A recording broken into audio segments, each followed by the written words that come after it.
예수님께서는 이 56절 끝부분에서 너희가 어찌 이 시대는 분간하지 못하느냐 이렇게 말씀하십니다.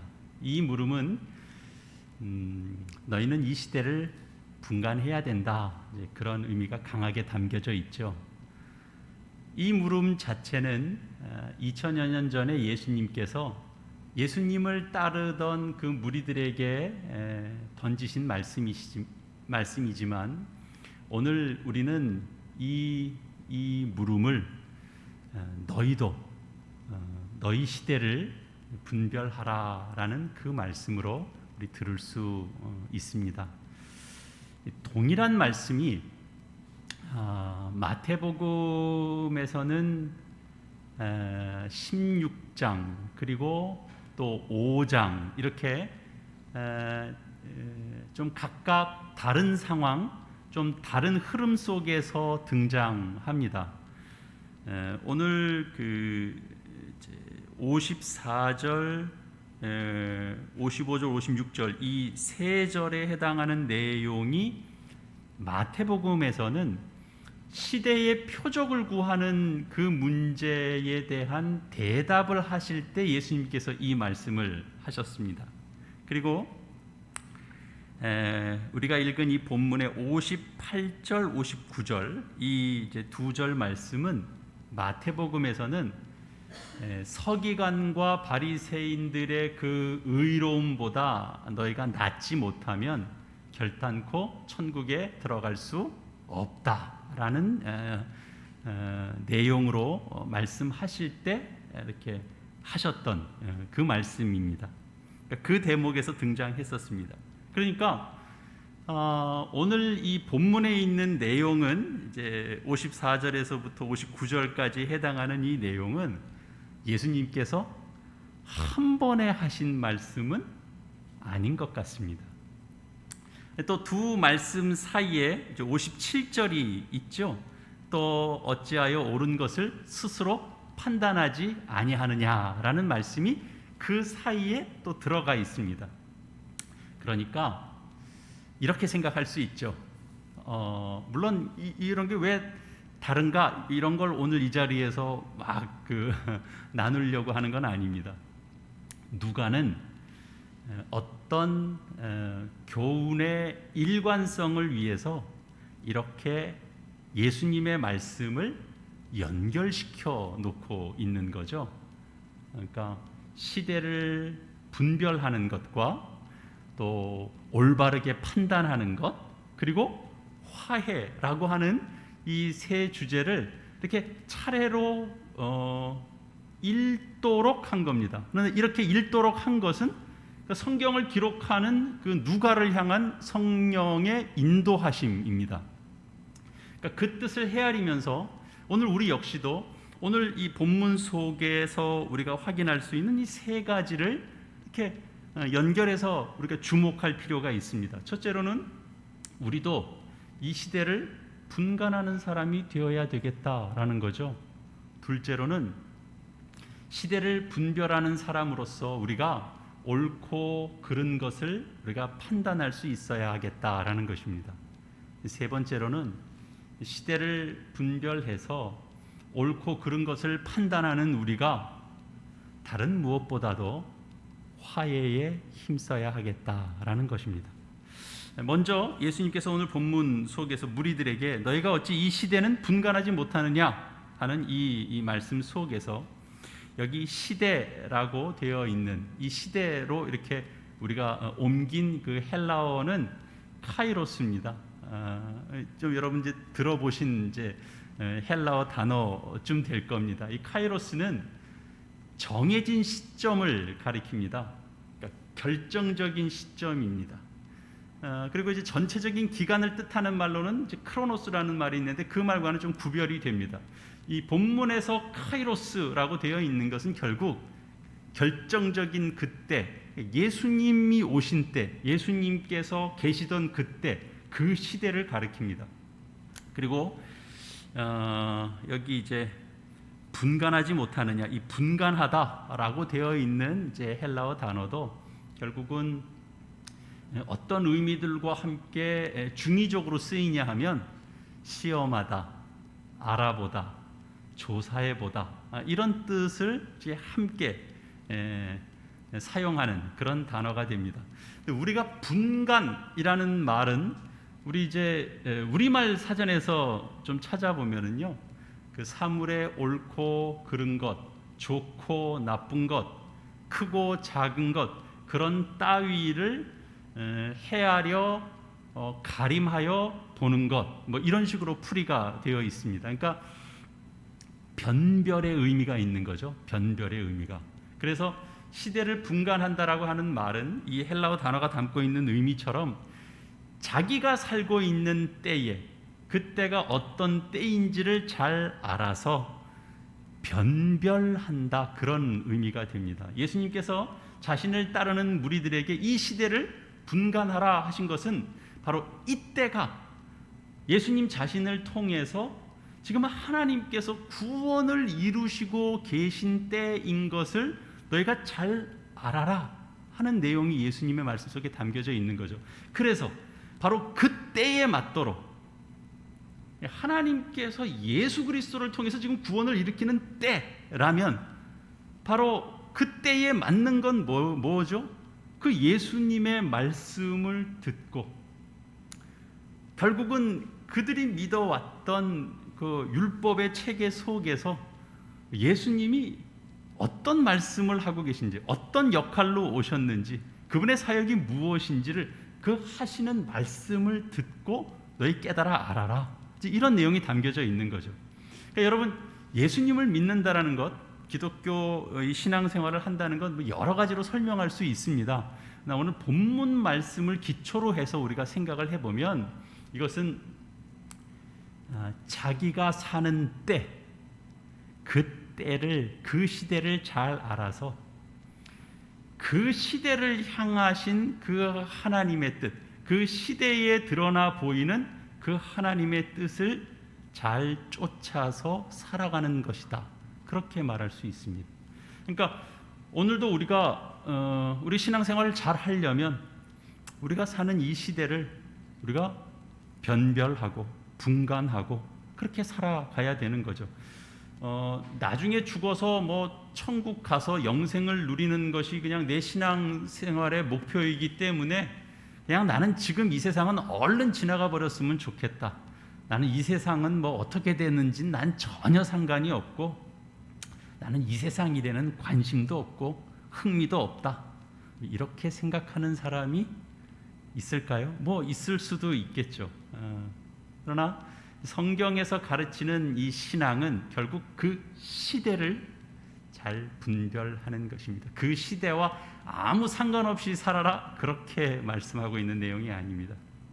그러나 우리가 그 시대를 잘 알고 분별한다라고 할 때 그 시대를 잘 알아서 그 시대에 알맞게 잘 적응하면서 살아라, 그런 내용은 아니겠죠. 우리가 그 시대를 잘 분간하고 분별해야 되는 까닭은 하나님께서 늘 우리 인간 역사의 그 현실 속에 구체적으로 찾아오셔서 그 뜻을 알려주시고 그리고 하나님의 뜻을 우리 시대에 이렇게 이루어 가고 계시기 때문에 그렇습니다. 달리 말씀드리면 우리는 우리가 섬기는 하나님 때문에 우리가 사는 이 시대를 잘 분간하며 살아야 된다라는 거죠. 하나님의 뜻이 뭐 이 시대에는 없다 그러면 우리 그런 거 신경 안 쓰고 살아도 됩니다. 그러나 하나님의 뜻은 우리 시대에 드러납니다. 그렇기 때문에 우리는 이 시대를 분별하고 분간하며 살아야 되죠. 기독 신자들이 이 시대를 분간한다라고 할 때 이건 하나님 모르는 세상 사람들이 이 시대를 파악하고 알아보려는 것과는 다르죠. 그들이 이 시대를 파악하는 건 다른 차원이 있을 겁니다. 다른 목적이 있을 겁니다. 우리는 우리의 능력으로서 이 시대를 분간하려고 하는 것이 아닙니다. 우리는 우리에게 알려진, 계시되어진 그 하나님의 뜻에 비추어서, 우리에게 주어진 말씀에 비추어서 그 말씀을 따라서 우리가 사는 이 시대를 알고 우리는 분별해 가는 것입니다. 여러분, 이 시대를 어떻게 보시나요? 여러분, 이 시대와 또 다가올 시대에 대해서 한 번도 생각해 보지 않았다라고 말할 사람은 아마 없을 겁니다. 다 나름대로 이 시대가 어떤 때인지, 우리가 또 살아가야 되는 이 시대가 어떤 시대인지에 대해서 이렇게 저렇게 다 우리가 생각하면서 삽니다. 문제는 그 우리의 모든 생각에 앞서서 하나님께서 이 시대를 어떻게 보실까 하는 점이겠죠.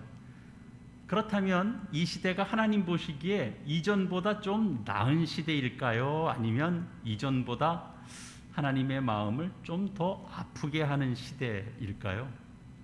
우리가 성경을 늘 이제 마음에 또 생의 양식으로 삼고 그 뜻을 좀 이렇게 늘 묵상하면서 살아가는 입장에서 보자면, 오늘날 이 시대가 과학도 발달하고 새로운 기술도 집약적으로 이렇게 발전하고, 그래서 여러 면에서 정말 살기 좋아진 시대를 살고 있습니다. 하지만 편리함이 많아지는 그 이면에 우리가 편리해지면 질수록, 좋아지면 좋아질수록 하나님 보시기에는 염려스러운 바가 많아지는 그런 시대라고도 말할 수 있습니다.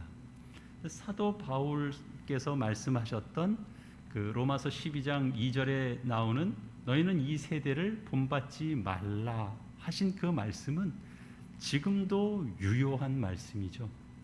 거기서 이 세대라고 옮긴 그 헬라어 단어가 있습니다만, 지금 여기에 있는 단어와는 좀 다른 단어입니다. 그러나 우리가 보기에 따라서는 시대라고 그 말을 옮겨서 생각해도 틀리지 않습니다. 이제 큰 의미에서는 서로 같이 통하는 의미가 됩니다. 우리의 시대가 어떤 시대인지에 대한 물음에 대해서는 우리 나름대로 여러 가지 답을 할 수 있겠습니다만, 큰 그림에서 보자면 겉으로는 좀 살기 좋아졌을지는 몰라도 속으로 들여다보면 하나님에게서는 점점 멀어지기 쉬운, 멀어질 요소들이 많아지는 그런 시대라고 말할 수 있습니다. 어째서 그럴까요? 우리 시대는 다른 무엇보다도 경제를 제일 우선으로 하는 그런 시대 속에서 살고 있습니다. 그래서 물질이, 또 구체적으로 말하자면 돈이, 정치, 무슨 교육, 사회뿐만 아니라 문화, 종교에까지도 영향을 미칩니다. 그리고 우리가 사는 이 시대는 또 정보 기술의 시대입니다. 예전에는 어디 한 곳에 있을 법한 그런 이제 컴퓨터가 이제는 준하는 것이 우리 손에 다 들려 있습니다.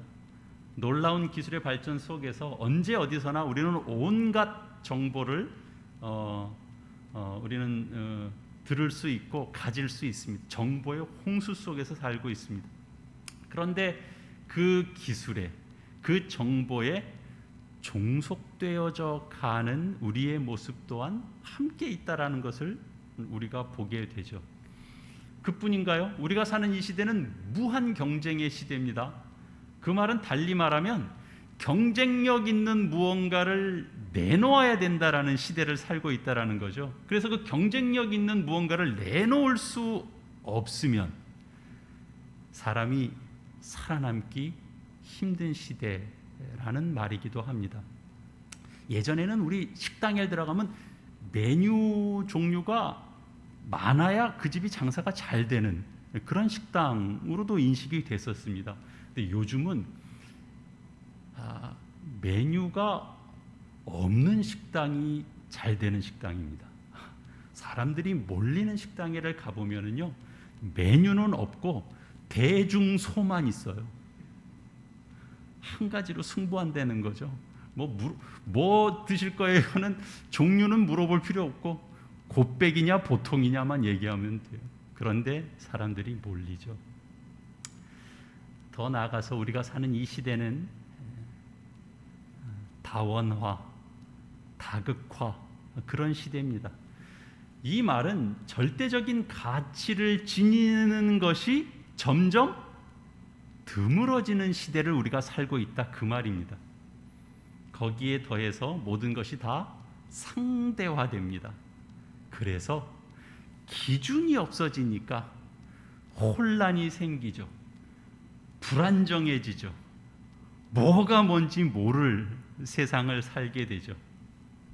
우리의 시대는 편한 것이 마치 정말 그 하나님의 자리까지 차지하려고 하는 것과 같은 그런 시대를 살고 있습니다. 모든 가치의 척도가 되고 있습니다. 그래서 편의지상주의가 우리의 삶을 마치 지배하는 것 같습니다. 누구나 삶의 질을 이야기하지만 실제로 사람이 사람 대접을 잘 못 받는 일들이 자꾸 많아집니다. 사람이 사람 대접을 못 받는데 창조주 하나님께서, 만물의 주관자 되시는 하나님께서 온전한 온당한 대접을 받을 수 있겠습니까? 하나님도 점점 뒷전으로 밀려나는 그런 시대가 아닌가 생각합니다. 그렇기 때문에 우리 모두가 정신 바짝 차려서 어떤 일들이 벌어지고 있는지를 우리가 잘 알아서 이 시대의 잘못된 흐름에 우리가 무작정 휩쓸려 가지 않도록 자리를 지켜가야 됩니다. 그러자면 우리는 세상 돌아가는 것에 우리가 잘 주목해서 봐야 됩니다. 부지런히 살펴야 됩니다. 그래서 세상 일의 그 본질을 꿰뚫어 볼 수 있는 지혜를 달라고 하나님께 기도해야 됩니다. 그 구하는 마음이 있어야 됩니다. 우리가 세상 잘 들여다보면 세상의 본질이 뭔가 잘 드러나 보입니까? 그렇지 않거든요. 우리가 잘 들여다볼 수 있는 지혜를 갖게 해달라고 늘 간구하는 기도와 함께 우리의 삶을 살아가야 되는 거죠. 그렇게 도움을 구하면서 나아가야 됩니다. 그런데 이제 앞서서 이제 우리가 분간, 분별 이러는 단어를 우리가 좀 의미를 살펴봤지만 이 시대를 분간한다라는 말은 우리가 달리 말하면 이어지는 내용이 되겠습니다만 무엇이 옳은지를 아는 것입니다. 분간하는데 옳은 것을 알지 못하면 그것은 분별하는 것이 되지 못하죠. 그래서 오늘 본문이 의도하고 있는 두 번째 교훈이기도 합니다. 57절에서 예수님께서 하신 말씀이 이것을 의미하죠. 어찌하여 옳은 것을 스스로 판단하지 아니하느냐 이런 겁니다. 옳은 것을 판단하라라는 이 말씀은 무엇이 옳고 그른지를 알라라는 그런 뜻을 담고 있습니다. 여러분, 시대를 분간하는 사람은 무엇이 옳은지를 아는 사람입니다. 이 시대가 어떻게 돌아가는지 모르는 사람은 결국은 무엇이 옳은지를 모르는 사람입니다. 여기서 옳다라고 하는 것은 뭐 두말할 것 없이 하나님 보시기에 옳은 것입니다. 하나님과 바른 관계가 되는 것입니다. 우리가 사는 이 시대의 많은 사람들은 사실은 더 이상 옳은 것에 그다지 관심을 갖지 않습니다. 무엇이 옳으냐 하는 것보다는 무엇이 나에게 도움이 되느냐에 더 많은 관심을 둡니다. 나에게 좋기만 하면 그것이 옳지 않아도 별 문제가 되지 않습니다. 좀 더 나가면 나에게 좋기만 하면 그게 옳은 겁니다. 그래서 우리 시대가 자꾸 부끄러움이 자꾸 없어져 갑니다. 다들 성공해야 된다라는 일념 때문에 옳게 가고 있는가, 바르게 가고 있는가 하는 부분은 자꾸 뒷전이 되죠. 목회 현장도 크게 다르지 않습니다. 바른 것과 성공은 꼭 같은 개념은 아닙니다. 바르게 할 때 사실 사람들이 말하는 성공이 좀 더 어려울 수 있습니다. 그러나 바르게 하는 것과 성공이 같이 가는 것이 불가능한 것은 아닙니다. 두 가지 가치를 모두 이루기 위해서는 그 무게 중심이 바른 것에 좀 더 쏠려 있어야 합니다. 제가 신학교 시절을 떠올려 보면 그 좋은 기억들이 좀 몇 가지 있는데요. 저희 동기생들은 신학교이기 때문에 20대에서 60대까지 그렇게 있었습니다. 뭐 이렇게 직장 생활 다 정년 퇴직하시고 오셨던 그런 동기생들도 있었습니다. 뭐 다들 열심히 이제 의욕적으로 이제 학업에 임하지만 몇몇 과목은 사실 좀 따라가기가 어려운 그런 과목들도 있었습니다. 근데 저희 때는 다 기숙사 생활을 했기 때문에 이제 수업 오후까지 다 마치고 이제 기숙사로 들어가서 이제 저녁 먹고 그리고 이제 저녁 시간이 될 때 다시 강의실로 이렇게 모으는 우리 동기생이 있었습니다. 그래서 이끌어주던 동기생이 있었어요. 자기 시간을 내놓는 거죠. 자기 시간이 뺏기는 거일 수 있죠. 그 동기생이 꽤 똑똑한 친구였거든요. 근데 뭐 그것 때문이었을까는 모르겠는데요. 똑똑한 것에 비해서는 과 수석은 한번 못 해본 것 같아요. 그런 수고가 어쩌면 정작 자신에게는 좋은 학업 성적을 내지는 못하는 요소이었을 수도 있습니다. 그러나 단언컨대 그 제가 기억하는 그 동기생, 그 신학생은 더 중요하고 더 귀하고 더 값지게 신학교 생활을 성공적으로 한 것이다 라고 말할 수 있습니다. 최소한 저는 그렇게 생각하고 있고 지금도 참 귀하게 여기는 우리 동기 목사님입니다. 우리가 옳게 신학을 하려다가 좋은 성적을 얻지 못하는 수가 있죠. 그러나 그렇다라고 해서 바른 것을 쫓아가는 우리의 마음을 버릴 수는 없는 겁니다. 실용주의, 실속주의, 실리주의 이런 것들이 판치는 때가 바로 우리가 사는 이 시대다라는 것을 우리가 안다면 우리가 이 시대를 분간하는 우리만큼은 실리, 실용, 실속 여기에 너무 얽매이지 말고 그러니까 옳다고 판단되는 것을 따라 우리가 삶의 방향과 지경을 차지해 갈 수 있어야 할 것입니다. 때로는 실용적이지 못하더라도 때로는 실리적이지 못할지라도 때로는 실속이 없어도 옳은 것, 바른 것, 하나님 뜻에 합당한 것 그것을 쫓는 우리가 되어야 되죠. 그런데 우리가 사는 이 시대가 너무 복잡한 시대라서 때로는 무엇이 옳은지 그른지를 판단하기가 참 힘들 때가 많습니다. 그렇기 때문에 우리는 늘 하나님의 말씀에 비추어 보는 것 그런 훈련, 습관, 버릇이 우리가 있어야 됩니다. 그래서 자꾸 점검하고 되물어봐야 됩니다. 옳고 그른 것을 내 자신의 이익과 무슨 뭐 손해라는 기준에서만 따지지 않는 게 좋습니다. 대개의 경우에는 나에게 크게 이익되지 않는 쪽, 나에게는 다소 손해가 되지만 그것이 좋은 쪽인 경우가 더러 많습니다. 제가 말을 너무 조심스럽게 하는 걸까요? 어쨌든 내 이득을 막 채우는 쪽보다는 내가 다소 손해보는 쪽에서의 선택이 바른 선택이 되는 경우들이 많습니다. 이미 그렇게 해오셨겠습니다만 이런 기회를 통해서 여러분이 생각하고 말하고 하는 모든 것들이 결국 하나님께서 참 보시기에 어떠실까? 하나님께서 좋게 여기실까? 정당하게 여기실까?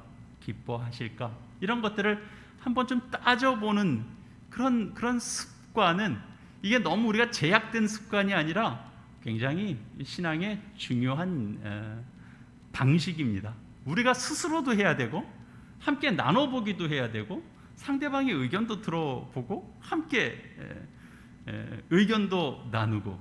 요즘은 우리가 그 시간이 좀 아쉽죠. 함께 나누는 시간도 많이 부족해서요. 그러나 어쨌든 우리가 그런 시간들이 필요한 겁니다. 그래서 여러분, 시대를 분간하는 사람은 결국 옳은 것을 판단하는 겁니다. 어떠한 사회가 되어야 되고, 어떤 교회가 되어야 되고, 어떤 사회가 이렇게 건강한 사회로 나가는 것이고, 어떤 교회가 이렇게 바른 교회가 되어가는 것인지를 우리가 함께 생각해야 됩니다. 함께 나눠야 됩니다. 함께 만들어 가야 되는 거죠. 그래서 어떤 사회가 좋은 사회인지, 어떤 교회가 되어 있는지를, 어떤 교회가 좋은 교회인지를 생각해 보아야 되는 겁니다만, 하나님 보시기에, 하나님 눈에 정당한 사회, 정당한 교회를 이루어 가도록 우리가 힘써야 되죠. 마지막으로 이 시대를 분별하는 사람은 이 화해에 힘써야 한다라는 것을 생각해 보게 됩니다. 예수님께서 무리에게 너희가 어찌 이 시대는 분간하지 못하느냐라고 하신 다음에 어찌하여 옳은 것을 스스로 판단하지 아니하느냐 이렇게 되물으셨죠. 그리고 이어서 너를 고발하는 자와 함께 법관에 갈 때 길에서 화해하기를 힘쓰라 이렇게 말씀하셨습니다. 그래서 시대를 분간하여 무엇이 옳은지를 아는 사람이 해야 될 여러 가지 일들이 있는데, 그 중에 대표적인 것은 화해를 도모하는 일이다라는 것을 우리가 깨닫게 됩니다. 오늘 본문 내용 속에서 보면 말하는 이 화해는 매우 구체적인 화해를 가리키죠. 나를 고발하려는 사람과 내가 법관에게 가는 동안에 하는 화해입니다. 그러니까 고발하는 자가 있고, 무슨 이제 소송과 같은 것에 이제 상대방이 있는 겁니다. 실제로 뭔가 법적으로 다툴 일이 있는 겁니다. 근데 재판을 하려고 했는데 재판소에 이르기 전에 마지막 순간에서라도 화해하도록 하라라는 말씀이죠. 그 까닭은 재판에서 이제 지면 감옥에 들어가게 된다, 이런 식으로 이제 논지가 가고 있습니다. 그래서 마지막 한 푼까지로 다 갚기 전까지는 풀려나지 못하리라 이렇게 되어 있죠. 그러니까 이 말 자체로만 우리가 생각하면 이제 재산상의 어떤 문제가 생겼고, 그 결말과 해결을 담고 있는 어떤 이제 말씀처럼 보여집니다.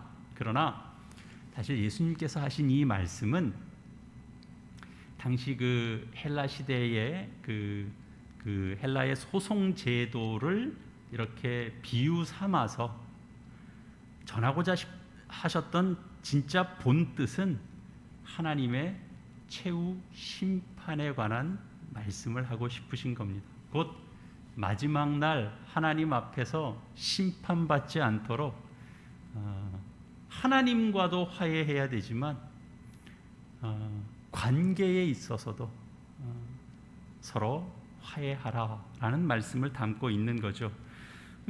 이게 다툼을 푸는다는 의미도 있고, 그리고 정말 이게 법적인 관계에서 보면 소송 당사자 사이에서 서로 어떻게 양보해서 서로 분쟁을 풀기로 하는 그런 내용이죠. 그런 계약을 하는 거, 이런 게 다 포함되는 거죠. 그래서 이 헬라어 말이 아팔라소라는 말인데요. 이 말이 풀려나다, 벗어나다, 그런 뜻을 지닙니다. 그러니까 본문에서 화해하기를 힘쓰라라는 말을 우리가 직역을 하면 그에게서 벗어나도록, 풀려나도록 힘쓰라, 그런 의미가 됩니다. 그런가 하면 마태복음과도 많이 이렇게 이제 내용이 비슷하게 전개된다고 그랬죠. 마태복음에서는 요 내용이 그 5장 24절에서 이런 표현으로 돼 있어요. 예물 드리기 전에 가서 형제와 화목하게 하고 와서 그리고 예물을 드려라. 이제 이렇게 되어 있거든요. 여기서는 화해라는 표현으로 되어 있고 마태복음에서는 화목이라고 되어 있습니다. 화목은 사람의 마음을 얻는 것입니다. 우리가 화목하다라고 하는 건 정말 친구가 되는 그런 개념입니다. 그래서 결국 화해한다라고 하는 것은 어떤 사람과 어떤 이유에서든 다투게 되면 그 사람에게서 얽매이게 되고 자유롭게 되지 못하는데 거기서 풀려나도록, 벗어나도록 스스로에게 그리고 상대방에게 어떤 조치를 취해야 된다라는 개념입니다. 근데 이 조치가 무슨 상대방을 물리치거나 짓눌러 버려라 그런 뜻은 물론 아니죠. 그것은 결국 다툼에서 벗어나는 길이 되지 못합니다. 그보다는 상대의 마음을 얻어서 더 이상 다툴 필요가 없는 자리로 벗어나지는 것, 풀려나는 것, 그것이 화해입니다. 여러분, 우리가 사는 이 시대는 고도로 문명이 발달한 시대인 것이 분명합니다만 이상하게도 이 현대화되고 많은 것들이 고도로 발전하면 발전할수록 덩달아 다른 것도 다 좋아지거나 다 발전하느냐 하면 오히려 사람과 사람과의 관계는 더 멀어지고 더 나빠지는 것 같습니다. 인정이 더 없어지는 것 같죠. 사람과 사람 사이의 다툼이 더 잦아지고 더 깊어지고 더 커지는 것 같습니다.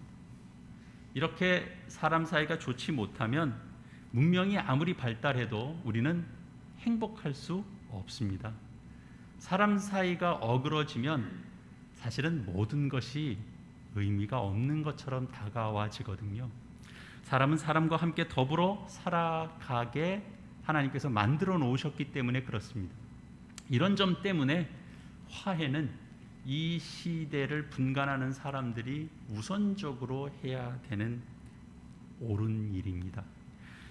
뿐만 아니라 하나님께서 나중에 우리가 심판대에 서면 우리가 이 땅에 사는 동안 이웃과 하나님과도 물론 무슨 관계에 있었는지를 보시겠지만 이웃과 어떤 관계 속에서 살았는지를 예수님께서 따지시겠다, 이렇게 의미를 담은 말씀처럼도 보입니다. 오늘 본문이 암시하는 바가 그렇습니다. 아직 법관에게 가는 동안 그 길에서 화해하기를 힘쓰라 라고 말씀하신 것이 그것입니다. 아직 심판의 날까지 아직 시간이 있으니 이 땅을 살고 있는 동안에 그 어그러진 그 사이, 그 관계, 그 마음을 풀어 거기에 얽매이는 일이 없도록 힘쓰라라고 권면하십니다. 여러분, 우리 기독교 신앙은 관계를 중요하게 여깁니다. 우선 나 자신과 하나님 사이가 어떠한지를 굉장히 중요하게 여기고요. 그래서 신앙생활이라는 것은 죄인이었던 내가 예수 그리스도를 구세주로 믿어서 하나님의 백성이 되고 하나님의 자녀가 되고 그런 아들이 되고 딸이 되는 그런 새로운 관계 속으로 들어가고 그 관계를 유지하면서 사는 것이 신앙생활이잖아요. 근데 결국 그 새로운 관계 때문에, 새로워진 관계 때문에 내가 하나님과의 관계를 하는 게 굉장히 중요한 위치가 된 것 때문에 결국은 다른 사람과의 관계도 새로운 관계로 변화되는 것을 의미합니다. 우리가 그렇게 살 수 있습니다. 하나님 관계가 새롭게 정말 새로운 심령이 되고 새롭게 깨달아지고 그러면 사람과의 관계도 새로워집니다. 그러니까 하나님과 늘 참 좋은 관계를 맺어가면 우리 이웃과도 우리는 좋은 관계를 맺으면서 살아갈 수 있다라는 것이 여기 담겨져 있죠. 우리가 시대를 분간하여 옳은 것을 판단하는 사람은 무엇보다 화해하는 일에 힘쓸 수 있어야 됩니다. 다들 자기 실속 차리고 남보다 앞서가기 위해서 그냥 막 달려가는 속에서 그냥 옆에 있는 사람이 어떻게 넘어지는지, 그냥 내 발에 어떻게 차이는지 그런 것 아랑곳하지 않는 이 시대에 신자는 먼저 우리 이웃과 어그러진 사이를 풀고 또 사람과 사람 사이의 그 관계가 좋아지도록 하는 일에 마음을 두어야 됩니다. 기술을 써야 됩니다. 어떻게 하면 잘할 수 있을까 고민해야 되고 기도해야 됩니다. 사랑하는 교회 여러분, 우리 예수 믿고 따라가는 이 신앙의 인생길은 쉽게 말하는 즐거운 길이 아닙니다. 예수님께서 이 땅에서 사역하실 때 사실은 예수님이 사역하심으로 인해서 이 땅에서는 많은 위기가 조성됐습니다. 위기가 조성됐다는 말은 응급 상태라는 뜻이 아니고 이 진리에 대한 위기입니다. 그러나 예수님의 사역으로 인해서 조성되는 그런 위기는 언제나 기회의 순간이기도 합니다. 그 기회의 순간에 결국은 우리의 선택과 맞물려 있죠. 직결되죠. 얼마 전에 제가 저희 이 상가 건물의 천장 외벽 상태가 좀 심상치 않아 보여서 우리 백성현 집사님께 부탁을 드린 적이 있습니다. 우리 백 집사님이 늘 순종하시니까 과감하게 올라가시죠. 저는 그 위가 그렇게 위험한지도 몰랐어요. 또 우리 김 집사님 걱정하시겠네. 하여튼 잘 올라가 보셔서 내려오셔서 백 집사님께서 저한테 이런 말씀을 하셨어요. 우선 저희 교회는 여기가 박공으로 돼 있어서 이게 이제 이 팔자형 이렇게 돼 있는 형태죠. 비가 내리면 이쪽이든 저쪽이든 쓸려 내려가기 때문에 위에가 바깥에서 볼 때 상태가 조금 안 좋아 보이는 면이 있어도 그리로 물이 잘 스며들지는 않습니다. 그렇게 얘기해 주셨어요. 아유 그렇구나. 이렇게 저는 그냥 다행이다. 백지사님께서 걱정 안 해도 된다. 물은 다 쓸려 내린다. 그렇게 말씀하셨으니까 일단 마음은 내려놨는데 저 번뜩 그런 생각이 들더라고요. 똑같이 내리는 비인데 저희 교회 건물에 딱 부딪히는 순간 이쪽이든 저쪽이든 갈릴 수밖에 없구나. 그런 생각이 들더라고요. 그런 생각이 드니까 이게 한 번씩 교회 건물을 이렇게 한 번씩 볼 때마다 여기 영적인 깨우침도 없고 도전도 되고 위안도 받고 그렇더라고요. 다른 분들도 그런 생각을 한번 해보세요. 이쪽이든 저쪽이든 결정되는구나. 그냥 적당하게 머물러 있는 평평한 데가 아니구나. 어느 쪽이든 흘러내리는구나. 선택하면서 살 수밖에 없죠. 우리는 그 선택의 결과로 우리는 맞닥뜨릴 수밖에 없는 겁니다. 사랑하는 교회 여러분, 너희가 어찌 이 시대를 분간하지 못하느냐? 하나님의 뜻을 따라 이 시대를 분간하며 사는 인생과 그렇지 못한 인생은 갈릴 수밖에 없습니다. 뛰어넘을 수가 없습니다. 어찌하여 옳은 것을 스스로 판단하지 아니하느냐? 실속과 실용을 추구하는 이 시대에서 주의 뜻을 따라서 옳은 것을 판단하고 선택하며 살아가는 인생과 그렇지 못한 인생은 갈릴 수밖에 없습니다. 길에서 화해하기를 힘쓰라.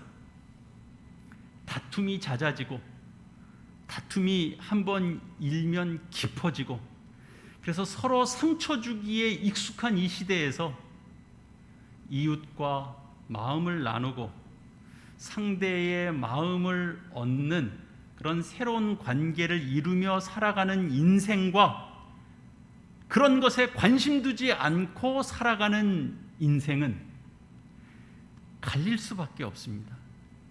여러분, 이 시대를 분간하면서 살고 그리고 옳은 것을 판단할 수 있는 자리에 들어가시고 그래서 하나님의 은혜를 입은 자답게 우리의 이웃과도 새로운 관계를 맺어가는 여러분 다 되시기를 이 말씀으로 축원합니다. 우리 함께 이 시간 함께 기도하실 텐데요. 우리 말씀을 기억하셔서 어떻게 새로운 심령으로 주님 앞에 기도하며 나아갈까? 우리 화음의 기도 함께 드리시겠습니다.